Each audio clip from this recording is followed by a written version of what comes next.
오늘 설교 제목이요, 광야에서 드리는 감사와 기도입니다. 오늘은 추수감사주일입니다. 가을에 풍성한 수확을 주신 하나님께 감사하며 한 해 동안 베풀어 주신 그 은혜에 찬송하는 거룩한 주일입니다. 그런데 이렇게 복된 날 누군가는 이 감사가 부담스러운 사람들도 있습니다. 코로나 더 증가세죠. 사회적 거리두기가 더 격산된다라는 이야기가 들려옵니다. 이런 상황 속에서 원치 않는 삶의 방향의 전환을 겪는 이들이 있습니다. 이직을 해야 하는 분들도 계시고, 또 원치 않는 퇴사를 앞두고 있는 분들도 계시고, 원치 않는 이사와 그로 인한 원치 않는 전학을 해야 하는 이들도 있습니다. 광야에서 길을 잃듯이 우리의 삶이 잘못된 방향으로 가고 있다고 생각되는 분들도 계시는 것입니다. 그런 그들에게 감사라는 말은 오히려 그들을 더 힘들게 만들 수도 있습니다. 우리 인생에는 늘 광야가 존재합니다. 어찌 보면 구원을 향해 걸어가는 인생의 모든 순간이 광야처럼 느껴지기도 합니다. 오늘 들려주시는 이 시편 107편 말씀의 배경도 이와 같습니다. 오늘 본문의 말씀은 이스라엘 백성들이 바벨론에서 포로로 끌려갔다가 70년 만에 이스라엘 땅으로 귀환하는 그 순간입니다. 바벨론에서 가나안 땅까지 귀환하는 그 장거리 길도 만만치 않겠죠? 그런데 오자마자 그들이 해야 하는 것은 집 터전을 몇 개월 사이에 금세 닦고 바로 이어서 무너진 성벽과 성전을 재건해야 하는 것이었습니다. 그런 상황 속에 여러 고난이 찾아오게 되는데 그 이스라엘 사람들 가운데 누군가 한 사람이 지금 이 107편을 쓰고 있는 것입니다. 본문 저자는 선하시며 인자심이 영원하신 하나님을 향해 제일 먼저 감사하라고 선포하고 있습니다. 자, 1절 말씀을 보십시오. 여호와께 감사하라. 그는 선하시며 그 인자심이 영원함이로다. 우리는 이 말씀을 구약성경 특별히 시편에서 곳곳에서 발견하게 됩니다. 시편 23편도 이렇게 시작하죠. 시편 118편도 136편도 이와 같이 선포하면서 시작을 합니다. 여호와께 감사하라 하시면서 첫 번째로 하신 말씀이 그는 뭐예요? 선하시다라는 거예요. 자, 이 선하시다는 단어가 히브리어 말로 토부입니다. 인자하심이란 말은 히브리어 말로 헤세드입니다. 그런데 이 선하시단 말이 처음 어디에 쓰였냐면 토부가 바로 창세기 1장에 하나님께서 천지를 창조하실 때에 보시기에 좋았더라, 그 좋았더라가 바로 토부입니다. 좋았더라, 선하시다 같은 의미입니다. 자, 그런데 하나님께서 천지를 창조하실 때에 지으신 것들을 보실 때마다 좋았더라, 좋았더라, 좋았더라 하셨죠? 그런데 그 문장 앞에 수식어구가 하나가 딱 붙는 순간이 있어요. 무엇을 지으셨을 때? 하나님께서 남자와 여자, 당신의 형상을 닮은 사람을 지으셨을 때는 보시기에 심히 좋았더라 말씀하십니다. 자, 이 좋았더라가 바로 토부입니다. 곧 무슨 말일까요? 하나님께서 당신의 자녀를 지으시고 아버지로서 보시기에 너무나 사랑스럽다라는 거예요. 이 선하시다라는 말, 이 좋았더라는 말은, 그리고 인자하다라는 말은, 그것이 영원하다라는 말은 결국 하나님의 사랑과 같은 의미라는 것입니다. 여호와께 감사하라. 그는 선하시며 그 인자심이 영원함이로다.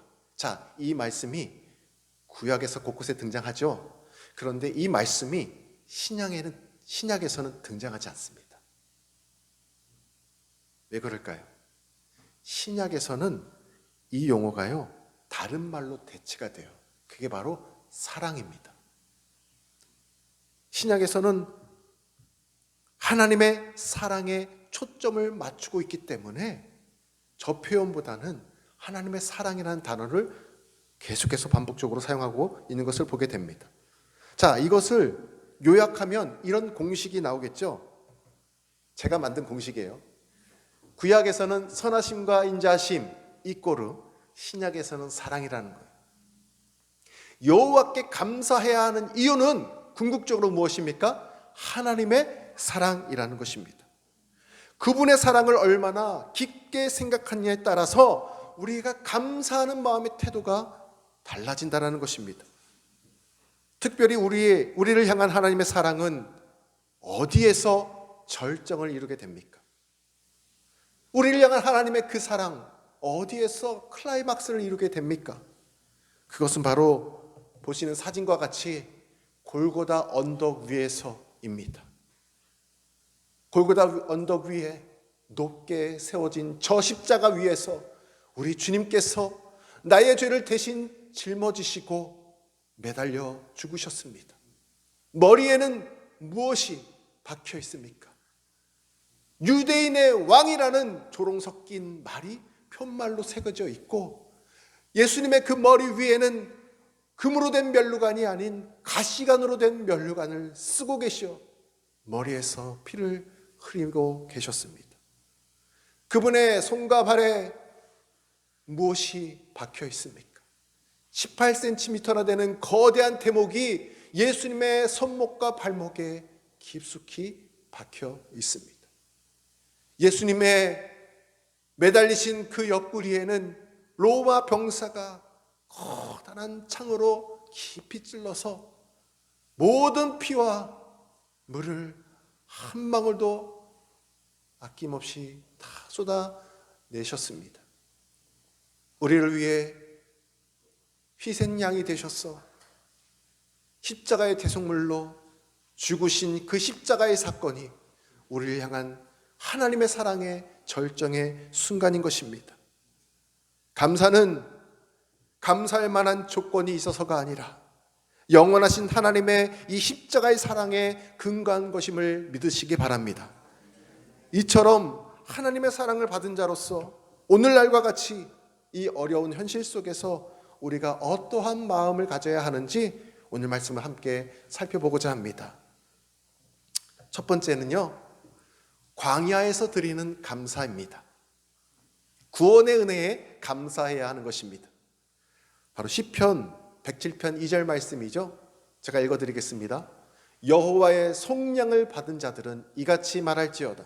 여호와께서 대적의 손에서 그들을 속량하사. 이스라엘이 하나님께 죄를 범했습니다. 계속해서 불순종했습니다.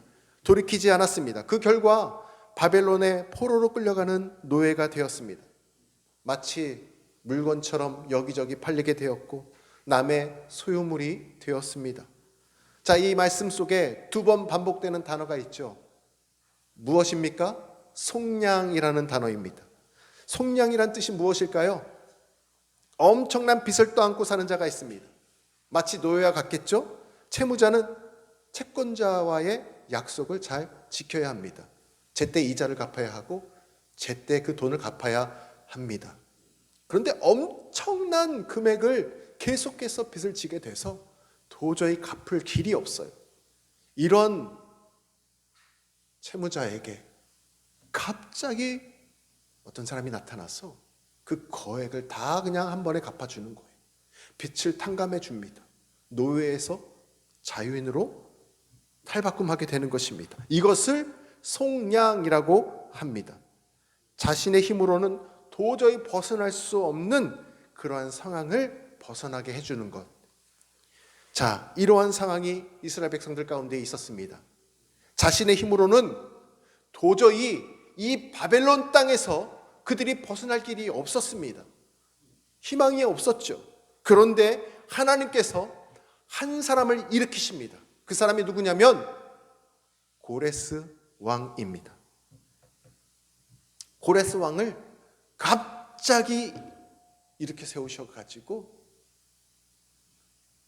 이스라엘 백성들을 노예 신분에서 자유인으로 풀어주는데, 그냥 풀어주는 것도 아니고 그들이 저 이스라엘 땅으로 돌아갈 때 먹을 것이 필요하지 않습니까? 또 그들이 이스라엘 땅에 가서 첫 번째로 해야 될 것이 성전을 재건해야 되지 않습니까?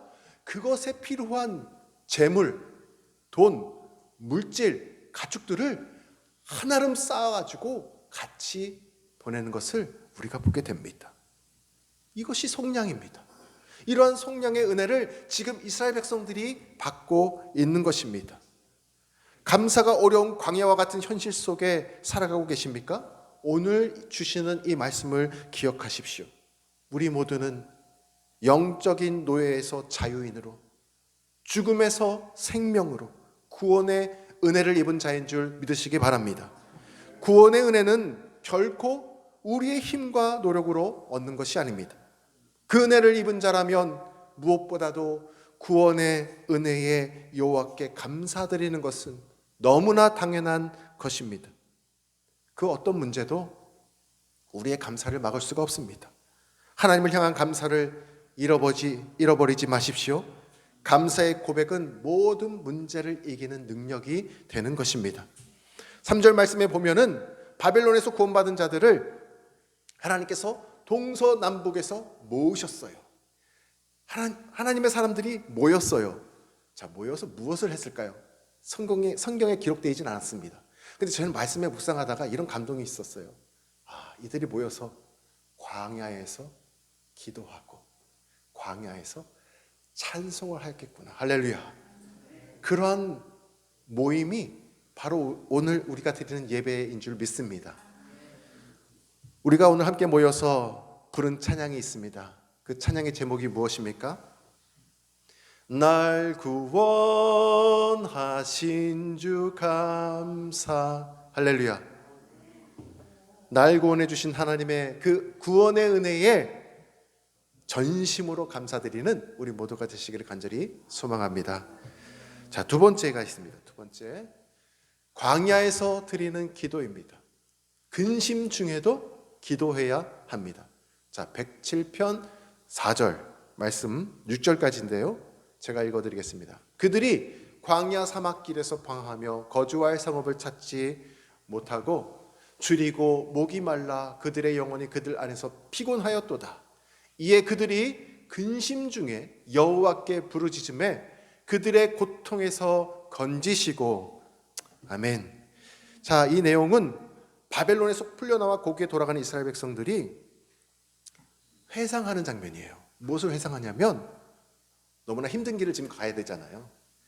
저 예전에 애굽에서 400년 동안 노예 생활을 하다가 출애굽하여서 가나안 땅으로 갔던 선조들의 그 신앙을 기억하는 거예요. 그리고 힘을 얻으려고 했던 거예요. 하나님께서는 그때에도 하나님의 감동을 입은 한 사람을 일으키십니다. 고레스처럼. 누구였을까요? 모세였죠. 자, 모세를 세우시고 구원의 은혜를 베푸셔서 애굽에서 벗어나서 역시 자유인이 되게 하셨습니다. 하지만 그들이 처한 환경은 사람이 살 수 없는 광야였어요. 사막이었습니다. 가나안 땅에 간다고는 했지만 그 방향을 잘 알지 못했어요. 유리방황하고 있었습니다. 얼마나 걸리는지도 알지 못했습니다. 그런데 지금도 그때와 그 시절과 똑같다라는 거예요. 광야의 한복판에 서 있다는 것입니다. 그래서 6절에 보면 근심 중에 사로잡혀서 절박한 심정으로 그들이 부르짖고 있는 것입니다. 복음송가 중에 기도할 수 있는데 왜 걱정하십니까? 아시죠? 우리의 인간의 본성이 이와 같습니다. 우리는 두 가지 중에 하나를 해야 될 것 같아요. 근심하든지 기도하든지. 여러분, 근심이 무엇일까요? 우리 다음 세대들 근심 하면 무엇이 떠올라요? 근심의 반대말이 있어요. 그게 뭐냐면 감사예요. 근데 근심하고 똑같은 형제간의 말이 있어요. 그게 뭔지 아세요? 염려, 걱정, 불안이에요. 근심이 뭐냐면 근심은 도둑이에요. 도둑 알죠? 근심이 뭐냐면 근심은 강도예요.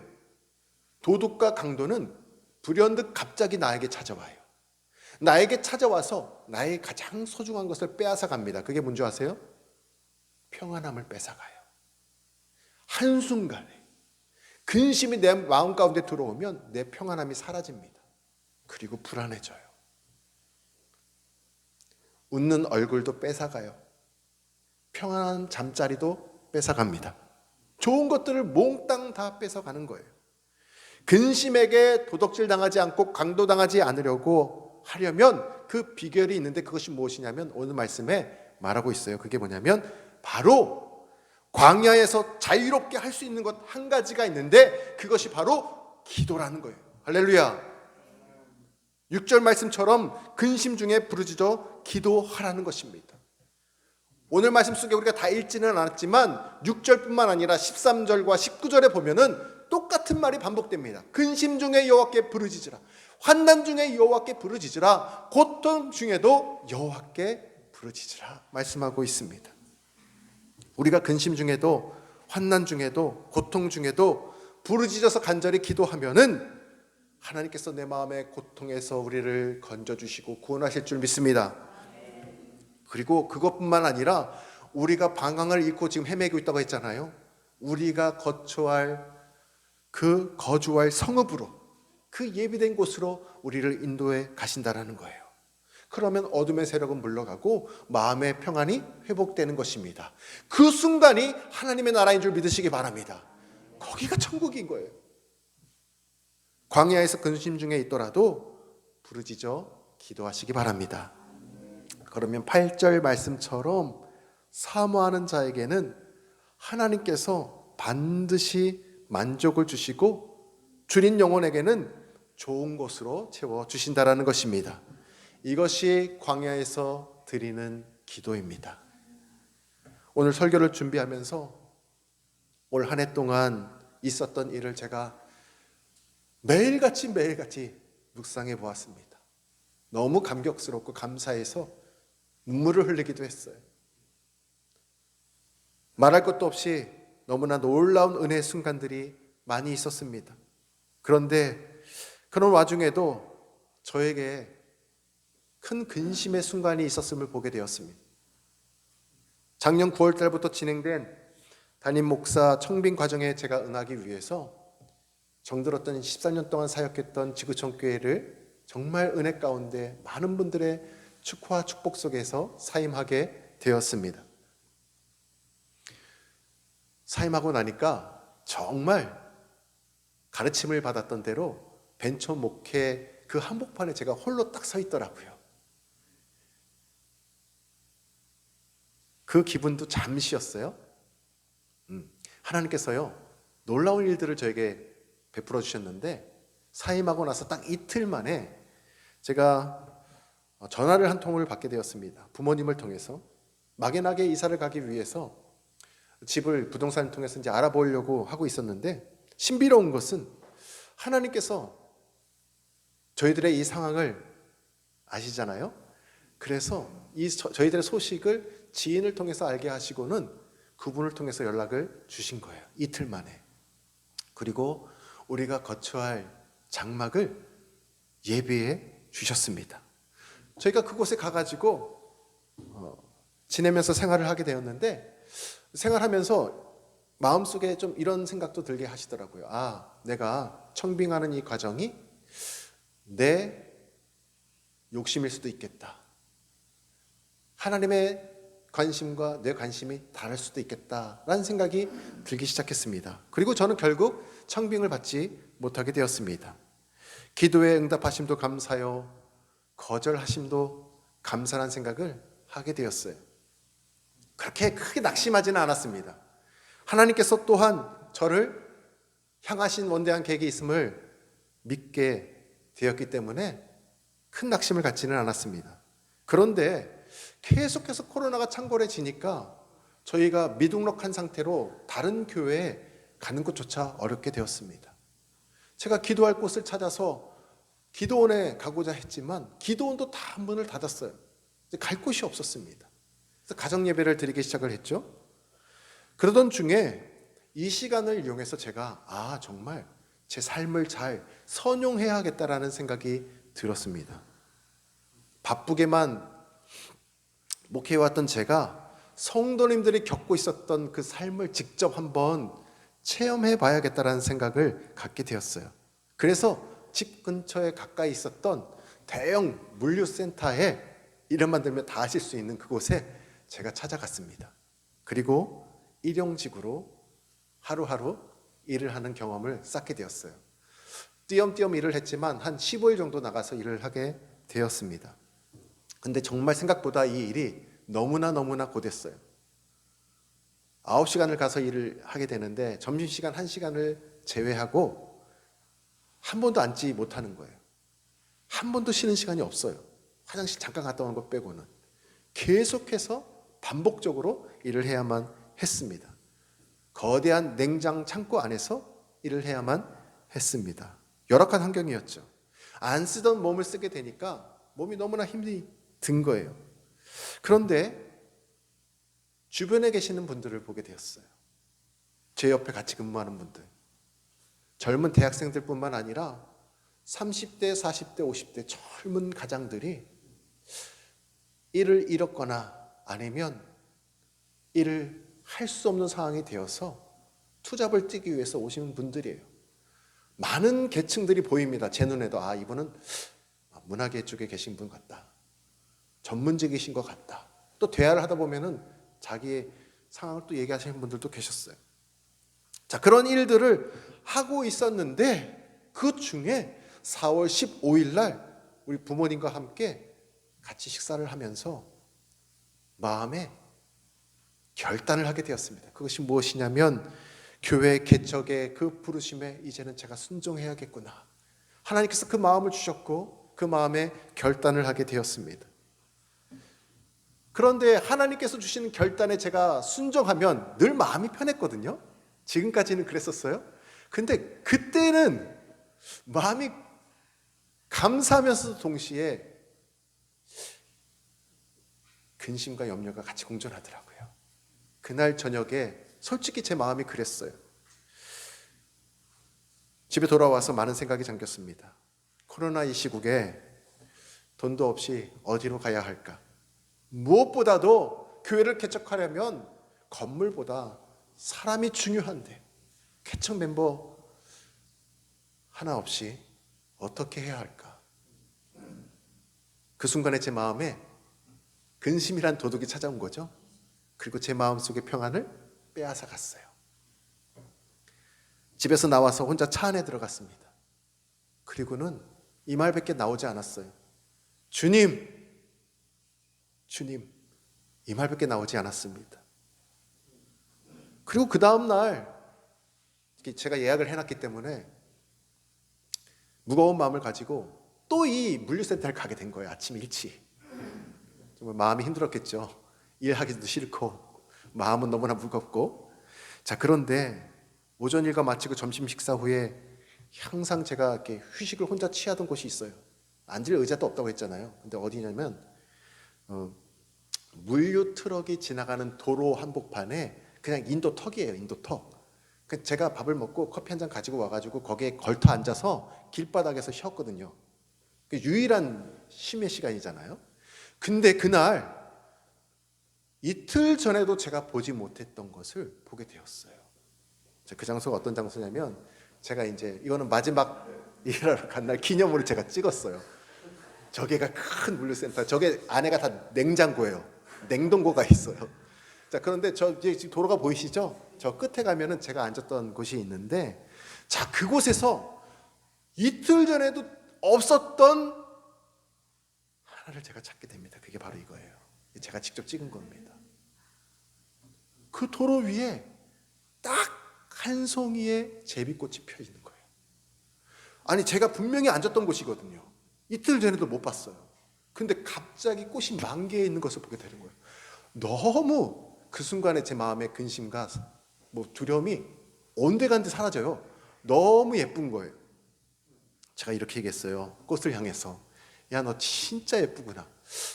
네가 혹시 제비꽃이던가? 야, 너 정말 생명력 대단하다. 어떻게 이렇게 이 도로 아스팔트 위에 한복판에 뿌리를 내리고 자라서 꽃을 피웠니? 참 대단하다. 근데 제 마음속에 제비꽃 이름이 무엇인지 갑자기 궁금해진 거예요. 그래서 제가 핸드폰으로 제비꽃을 이름을 검색을 했어요. 제비꽃도 색깔이 다양하더라고요. 그런데 제비꽃의 저 보라색 제비꽃의 이름이 무엇이냐면 사랑이에요. 사랑이에요. 제가 그때 진짜 가슴에 큰 울림의 소리를 듣게 되었어요. 주님께서는 공중에 나는 새를 보아라, 들판에 핀 백합화를 보아라 말씀하십니다. 하루 사이에 폈다 지는 백합화도 누가 입히시냐? 공중에 나는 새를 누가 먹이시냐? 그 감동을 저에게 주셨어요. 두려워하지 말아라 아들아, 내가 너와 함께한다. 주님께서 걸어가신 그 십자가의 길을 너도 지고 가거라 말씀하시는 것 같았어요. 그리고 5월 초에 그분의 인도하심을 따라서 근심 중에 부르짖어 기도하였더니 거주할 성읍을 말씀처럼 주셨습니다. 그것이 바로 우리가 밟고 있는 이 땅입니다. 파주시 운정 이 신도시에 이사를 하게 되었고, 그리고 8월 첫 주일 바움교회를 하나님께서 허락하셔서 기적과 같이 너무나 영광스러운 첫 예배, 개척 감사 예배를 하나님 앞에 드리게 되었습니다. 할렐루야. 사랑하는 바움교회 성도 여러분, 추수감사 주일을 맞이하면서 여러분은 어떤 감사를 드리고 계십니까? 감사와 기도가 어려운 현실 속에 살아가고 계십니까? 오늘 주시는 말씀을 기억하시기를 바랍니다. 구약에서 말하는 그분의 선하심과 인자하심, 신약에서 말하는 그분의 사랑은 영원하심입니다. 그러므로 여호와께 감사하시기를 바랍니다. 인생의 광야 가운데 계십니까? 날 구원해 주신 은혜에 감사하시기를 바랍니다. 어떤 문제도 감사를 막을 수가 없고, 감사의 고백은 모든 문제를 이기는 능력이 되는 것입니다. 광야로 인해 근심 중에 계십니까? 이 시간에 부르짖어 기도하시기를 바랍니다. 건지시는 하나님, 바른 길로 인도하시는 하나님, 채우시는 하나님을 만나게 될 것입니다. 그러므로 하나님께서 우리에게 행하신 기적으로 인해 날마다 감사와 찬송을 올려드리는 저와 여러분 되시기를 주님의 이름으로 축원합니다. 오늘 주시는 말씀을 생각하면서 우리가 함께 기도하기를 원합니다. 사랑하는 성도 여러분, 감사와 기도가 어려운 현실 속에 살아가고 계십니까?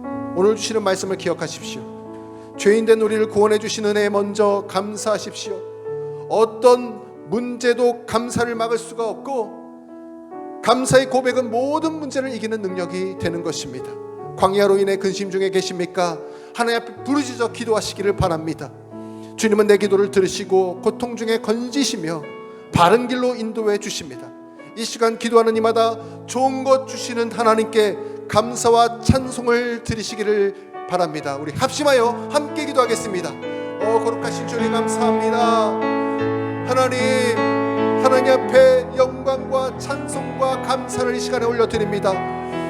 여호와께 감사하라. 그는 선하시며 인자하심이 영원하다 할지로다. 이 하나님을 향한 사랑의 고백이 우리의 삶 속에 날마다 있기를 소망합니다.